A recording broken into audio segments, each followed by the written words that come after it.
Il y a plusieurs types d'exclusion. Il y a l'exclusion raciste, physique, de genre, d'éducation, beaucoup plus. Mais moi, pendant mon enfance, j'étais la victime d'autre chose, d'exclusion géographique. L'exclusion géographique, c'est quand on est discriminé à cause d'où on vient. Ma mère et mon père ont déménagé beaucoup avant que je naisse. Ils étaient en Espagne, en France, en Italie et finalement en Allemagne. C'est là où je suis née. Alors, j'ai grandi avec des parents américains, mais je pensais que j'étais aussi allemande que les autres enfants de mon école. Mes deux parents travaillaient pendant la journée, et donc c'est pour ça que j'ai été mise à la garderie quand j'avais juste 1 an. Toutefois, les Allemands n'ont pas pensé ça. Alors, il y avait toujours une influence allemande en moi. Toutefois, les Allemands n'ont pas pensé ça. Ils m'ont mis dans un cours de Deutschförderung. C'est une classe pour les immigrants qui ne peuvent pas parler allemand aussi bien que des vrais Allemands. Pour moi et mon frère, c'était vraiment une perte de temps. Nous sommes tous les deux nés en Allemagne et mes parents, en fait, étaient plus inquiets pour notre anglais. La seule chose que la classe a vraiment fait pour nous était de nous exclure de la société allemande et par conséquent nous rendre différents des autres enfants. Oui, peut-être cette classe pouvait être bien pour les enfants qui ont déménagé en Allemagne quand ils étaient petits, mais nous étions nés là. Je n'avais pas vraiment de problème avec les autres enfants, et mes parents m'ont dit quelques années après qu'on ait déménagé aux États-Unis qu'il y avait de l'injustice venant des professeurs. Le système scolaire en Allemagne est un peu différent d'ici.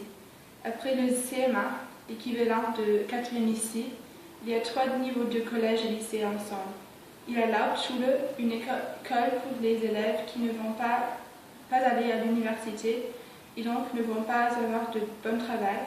Il y a du Grundschule, aussi pour les élèves qui ne vont pas aller à l'université mais vont avoir du travail meilleur que les élèves qui sont allés à l'Hauptschule. Et finalement, il y a le Gymnasium, l'école pour les élèves qui vont aller à l'université et probablement avoir un bon travail.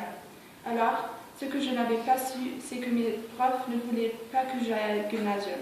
J'avais toutes les notes pour aller au gymnasium dans la plupart de mes cours, mais un de mes profs ne m'a pas donné la bonne note que je méritais.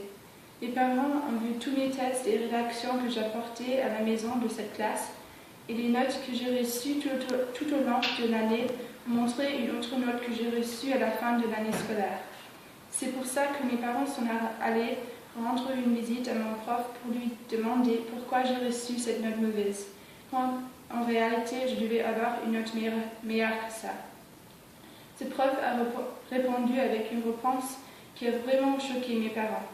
Il a dit qu'il m'a donné cette note pour me motiver et qu'il sait que ce n'est pas la note que je méritais. Mais en fait, mes parents ont su que cette réponse était fausse. Ils savaient bien que avec cette note, je ne pourrais pas aller au gymnasium. Ce professeur m'a exclu à cause d'où je venais. Mes parents étaient aussi victimes plusieurs fois d'exclusion géographique. L'une de ces situations était quand ils sont partis pour trouver un appartement à louer. Après avoir vu quelques appartements, ils en ont finalement trouvé un.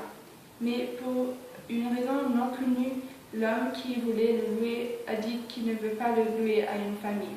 Alors, mes parents ont décidé de trouver un autre appartement à acheter. Quelque temps après que nous soyons installés dans un appartement, nous avons rencontré une famille très gentille et ils nous ont invités à leur maison.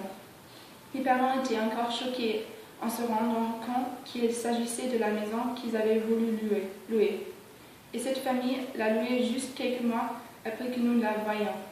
Cet homme ne nous l'a pas loué du fait que nous étions américains. Cette situation est l'incarnation de l'exclusion géographique. Et quelque chose qui se passe partout. J'ai utilisé l'exemple de l'Allemagne, mais je sais que ça se passe ici aussi. Il y a 39,7 millions d'immigrants aux États-Unis qui se sentent victimes d'exclusion chaque jour. Alors, c'est un problème qui est très commun et doit attirer l'attention.